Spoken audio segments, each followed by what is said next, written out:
రిజర్వేషన్లకు చట్టబద్ధత కావాలని వాళ్ళు కూడా డిమాండ్ చేస్తున్న పరిస్థితి. సో కోర్టులో ఒక సస్పెన్స్, మరొక వైపు కాంగ్రెస్ అయితే పాజిటివ్గానే ఉంది. అందరం కూడా పాజిటివ్గానే ఎన్నికలు జరగాలని కోరుకుంటున్నాం. కానీ ఇది సాధ్యమయ్యే పనేనా? దీనికి సంబంధించి ఏం చెప్తారు సార్? ఇప్పుడు మీరు ప్లాన్ బి ఏమిటని అడిగారు. లింగ యాదవ్ గారు దాని గురించి ఆయన చెప్పగలిగిన స్థితిలో ఉండరు. ఎందుకంటే అది పార్టీ విధానము లేకపోతే దాని యొక్క పర్యవసానాల గురించి ఆయన మామూలుగానే చెప్పారు తప్ప. ఒకటి ప్లాన్ బి ఆల్రెడీ ఉన్నది. ఏమిటి ప్లాన్ బి అంటే, ఇప్పుడు 23% రిజర్వేషన్స్ బీసీలకి ఎట్లాగైతే ఉన్నాయో, ఆ జీవో అనేటువంటి దాన్ని కనుక కొట్టివేసినా లేక నిలిపివేసినా గానీ ఎన్నికలు జరపాల్సిందే అని చెప్పేసి హైకోర్టు నిర్ణయిస్తే అనివార్యంగా 23% ప్రకారం మళ్ళా బీసీ రిజర్వేషన్లని నిర్ణయించాల్సినటువంటి అవసరం ఎన్నికల కమిషన్ ముందు ఉంటది. రాష్ట్ర ప్రభుత్వానికి కూడా మరొక ప్రత్యామ్నాయం లేదు. అందువలన ఈ ఎన్నికల షెడ్యూల్ ని మరి కొద్ది రోజులు వాయిదా వేసి, కోర్టు అనుమతి కొద్ది రోజులు వాయిదా వేసి తిరిగి మళ్ళా రిజర్వేషన్లు 23% మేరకు రిజర్వేషన్లు నిర్ణయించి ఎన్నికలకు ముందుకు పోవడానికి ఉన్నటువంటిది ఒక అవకాశం.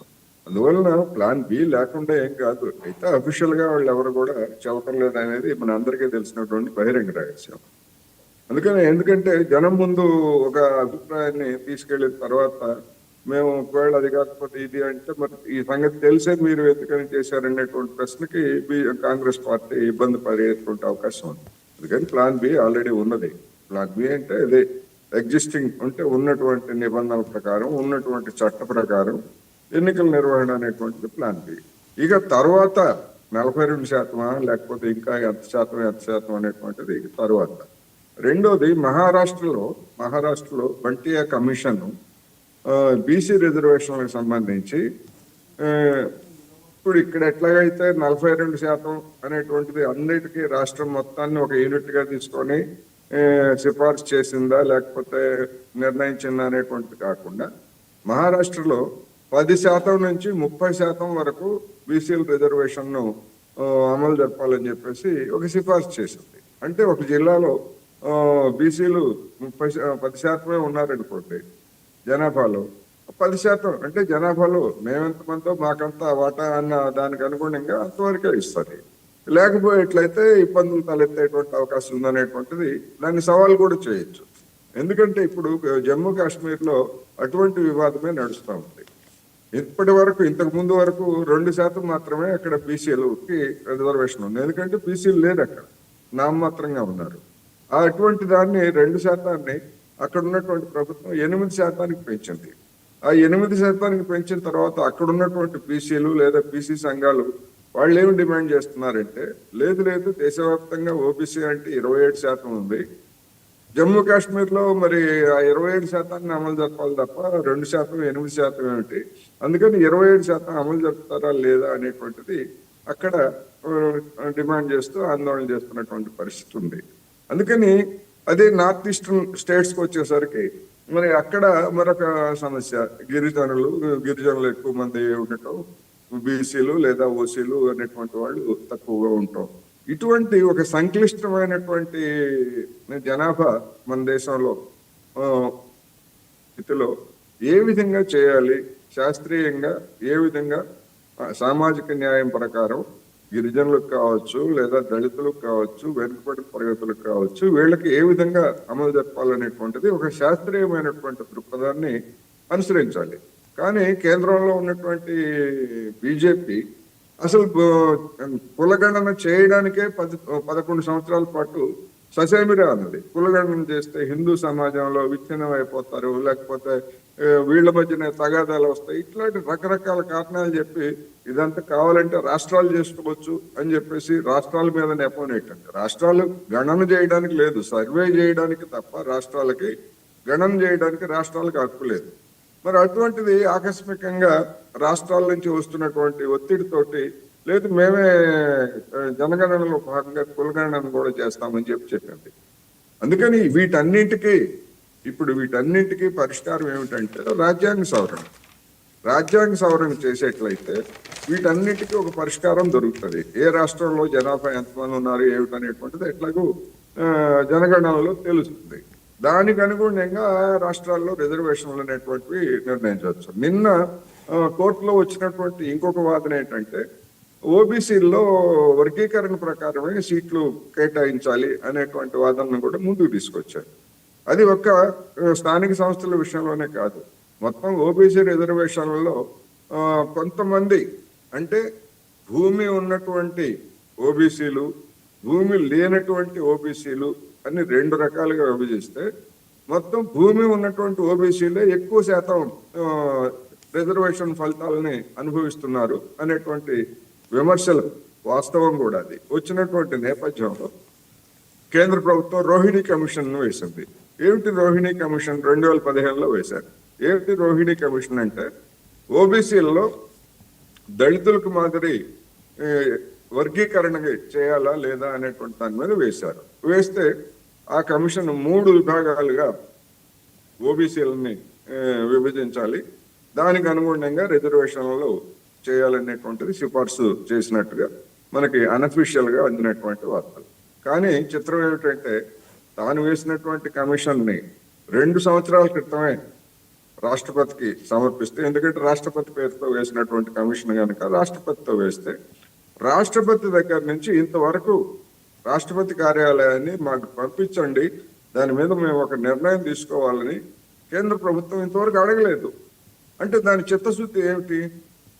అది గనక ఆ నిర్ణయం గనక అమలు జరిగేట్లయితే ఇప్పుడు బీజేపీ ఉత్తరాది రాష్ట్రాల్లో లేదా వివిధ ప్రాంతాల్లో సోషల్ ఇంజనీరింగ్ పేరుతోటి పొందినటువంటి ఫలితాలన్నిటికీ కూడా దానికి దెబ్బ తగిలేటువంటి ప్రభావం. అందుకని రెండోది అన్నింటికంటే ముఖ్యమైనటువంటి విషయం ఏంటంటే ఈ 50% రిజర్వేషన్ క్యాప్ అంటే పరిమితి అనేటువంటిది ఎక్కడ రాజ్యాంగంలో లేదు. కానీ దీనికి మూలం ఎక్కడ వచ్చింది? 1962లో బాలాజీ వర్సెస్ మైసూర్ స్టేట్ వివాదంలో అప్పుడు సుప్రీంకోర్టు 50% న్యాయబద్ధంగా అనేటువంటి పేరుతోటి 50% పరిమితి పెట్టాలని చెప్పింది. మరి అప్పటికి ఎస్సీ ఎస్టీ రిజర్వేషన్స్ ఉన్నాయి తప్ప బీసీ రిజర్వేషన్స్ అనేటువంటి సమస్య అప్పటికి లేదు. తర్వాత మండల్ కమిషన్, ఆ తర్వాత మాత్రమే ఓబీసీ రిజర్వేషన్ వచ్చింది. అందుకని ఓబీసీ రిజర్వేషన్ కి 27% ఎందుకు నిర్ణయించారు? 27% ఎందుకు నిర్ణయించారు అంటే అప్పటికి తెలుసు, మండల్ కమిషన్ చేసిన దాని ప్రకారం జనాభా ఎక్కువ ఉన్నారని అందరికీ తెలుసు. కానీ అంతకుముందు 62లో వచ్చినటువంటి తీర్పు ప్రకారం 50% ఉండాలని చెప్పేసి సుప్రీంకోర్టు చెప్పింది కనుక ఆ 52%కి అనుగుణంగా 27% అని నిర్ణయించి అమలు జరిపారు.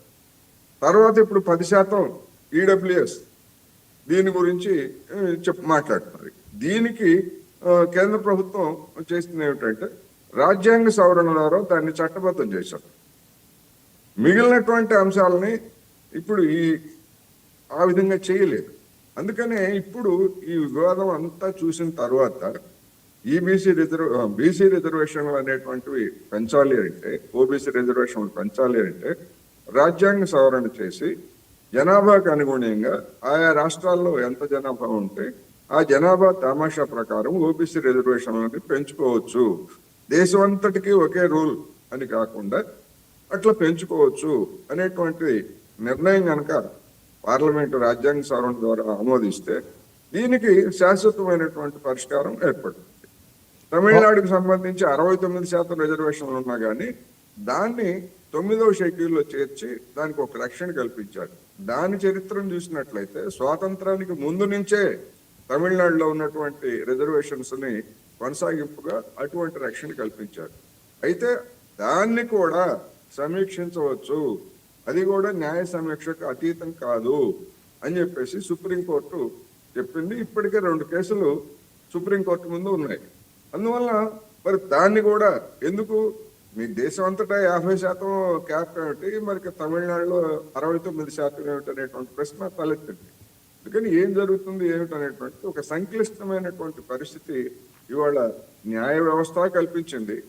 దాన్ని 62లో ఇచ్చినటువంటి ఆ తీర్పును సవాల్ చేస్తూ, ఎందుకంటే 3 నెలల్లో రాష్ట్రపతి కానీ లేకపోతే గవర్నర్లు కానీ తమ వద్దకు వచ్చినటువంటి బిల్లుల్ని ఏ, ఆమోదించటమా తిరస్కరించటమా ఏదో ఒకటి చేయాలని చెప్పేసి ఇచ్చినటువంటి తీర్పుని కేంద్ర ప్రభుత్వం సవాల్ చేసి రివ్యూకి వేసింది. ఇప్పుడు మళ్ళీ రివ్యూ జరుగుతూ ఉంది. అదే విధంగా రాజ్యాంగంలో లేని 50% అనేటువంటి పరిమితి గురించి 1962లో ఇచ్చినటువంటి తీర్పుని గతంలో కాంగ్రెస్ పార్టీ కానీ జనతా పార్టీ కానీ లేదా ఎన్డీఏ కానీ బీజేపీ కానీ ఏ ఒక్క ప్రభుత్వం కూడా దాన్ని సవాల్ చేసి దాన్ని రివ్యూ చేయాలి అని ఇంతవరకు అడగలేదు. ఎందుకు అడగలేదు అనేటువంటిది ఒక పెద్ద ప్రశ్న. సరే, గతంలో ఏమైనా జరిగింది పొరపాట్లు. రాహుల్ గాంధీ కూడా చెప్పారు కదా, ఎస్ గతంలో మా వాళ్ళు పొరపాటు చేశారు, అందుకని మేము సరిదిద్దుకోవడానికి ఇప్పుడు బీసీ రిజర్వేషన్లు అని చెప్పేసి చెప్తున్నారు. మరి అటువంటి చిత్తశుద్ధి అన్ని పార్టీల నుంచి కూడా రావాల్సి ఉంది. కానీ ఆ విధమైనటువంటి వైఖరి బీజేపీ వైపు నుంచి మనకి ఎక్కడా కనపట్లేదు. ఎస్ మేము రాజ్యాంగ సవరణ చేస్తాము, జనగణనలో బీసీల సంఖ్య చేయలేని తర్వాత చేస్తాము అని కనీసం ఒక విధాన ప్రకటన చేయాలి కదా. అటువంటి ప్రకటన కూడా లేదు. మౌనం మౌనం మౌనం మౌనం. అందుకనే ఇక్కడ ఏ పార్టీ ఏమిటనేటువంటిది జనమంతా కూడా చూస్తున్నారు. నేను చెప్పినట్టుగా ప్లాన్ బి ప్రకారం ఒకళ్ళు జీవోని కొట్టేస్తే 23% బీసీ రిజర్వేషన్ తోటి ఎన్నికలు జరగటం అనివార్యం. Okay sir, thank you sir. So మొత్తానికి లింగం యాదవ్ గారు,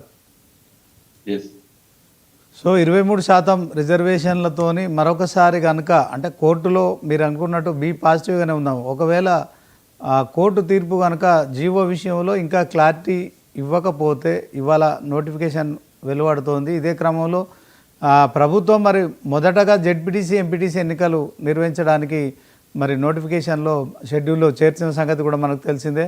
అయితే ఇవి పార్టీ పరంగా పార్టీ గుర్తులతోని జరిగే ఎన్నికలు కనుక సో మొత్తానికి దీంట్లో హైకోర్టు తీర్పు ఒకటి ఉంది, తర్వాత మీరు ప్రభుత్వం రిజర్వేషన్లను కూడా ఖరారు చేసింది. సో ఈ సందర్భంలో కోర్టు మీరు అన్నట్టు 42% రాజ్యాంగబద్ధంగా మరి ఎలా వస్తుందనే దానికి ఒక క్లారిటీ లేదు. ఎందుకంటే గవర్నర్ ఆమోదించకుండా అది చట్టం చేయడం ఎట్లా చేస్తామని చెప్పి హైకోర్టు ప్రశ్నించడం, ఇదే క్రమంలో మీరు రిజర్వేషన్లను ఖరారు చేయడం ప్రభుత్వం, ఇదంతా కొంత ఈ చిన్న చిన్న కన్ఫ్యూజన్స్ కొనసాగుతున్న నేపథ్యంలో సో ఇది ప్రజల్లో ఉన్న ఈ అనుమానాలను ఈ సందేహాలను మీరు ఎట్లా నివృత్తి చేస్తారు? డెఫినెట్ గా అండి, ఇవాళ అలాంటి ఏమీ లేదు. ఇవాళ మధ్యాహ్నమే అగైన్ హైకోర్టు మరొకసారి 215 కూడా ఇవాళ హియరింగ్స్ ఉన్నాయి. మాకు నమ్మకం ఉందండి అసలు అలాంటి, ఎందుకంటే మేము చేసినట్టు ప్రజాప్రభుత్వం చేసినటువంటి కమిట్మెంట్ ద్వారా ఒక రాజ్యాంగబద్ధంగానే ప్రజాస్వామ్యబద్ధంగానే రాష్ట్ర ప్రభుత్వానికి ఉన్నటువంటి అధికారం మేరకే చేసింది తప్ప ఎక్కడ కూడా రాజ్యాంగానికి అతీతంగా మేము చేయలేదు. అందుకే ఆ విశ్వాసం ఉంది కాబట్టి నేను కోర్టులో కూడా మీరు ఆ కోర్టు హౌస్ చూస్తే కూడా అక్కడ మీకు అర్థమవుతుంది. ఇవాళ చివరికి పిటిషన్స్ వారు ఏమడిగారండి, ఇవాళ నోటిఫికేషన్ వస్తుంది మీరు స్టే ఇవ్వమని అడిగారు, మీరందరూ కూడా చూశారు. కానీ ఎక్కడ కూడా స్టే ఇవ్వడానికి జడ్జెస్ గారు వాళ్ళకు అనుకూలంగా ఇవ్వలేదు. అంటే మనకు మొత్తం ఏ విధంగా చూసినా కూడా ఇవాళ కోర్ట్స్ అనేది ప్రజాస్వామ్యబద్ధంగా ఇవాళ ఒక డెడికేషన్ కమిషన్ ఆధారంగా ఎంపరికల్ డేటా ఆధారంగా ఇవాళ శాస్త్రీయబద్ధంగానే, ఎందుకంటే గతంలోనే సుప్రీంకోర్టు చెప్పింది ట్రిపుల్ ట్రస్ట్ ఆధారంగా స్థానిక సంస్థల్లో రిజర్వేషన్ పెంచుకునే అధికారం రాష్ట్ర ప్రభుత్వాలకు ఉంది అని, దానికి అనుగుణంగానే ట్రిపుల్ టెస్ట్ ద్వారా ఇవాళ ప్రజాప్రభుత్వం ఇవాళ ఇవన్నీ కూడా సర్వే చేసి డెడికేషన్ కమిషన్ ఏర్పాటు చేసి ఎక్స్పర్ట్ కమిటీ ఆధారంగా world renowned expert committee members ఆ కమిటీలో ఉన్నారు. ఇవన్నిటి ఆధారంగా రాష్ట్ర ప్రభుత్వం జీవో ఇచ్చింది. ఇవాళ మాకు సంపూర్ణ విశ్వాసం అసలు వస్తుంది, నెగిటివ్ వస్తుందని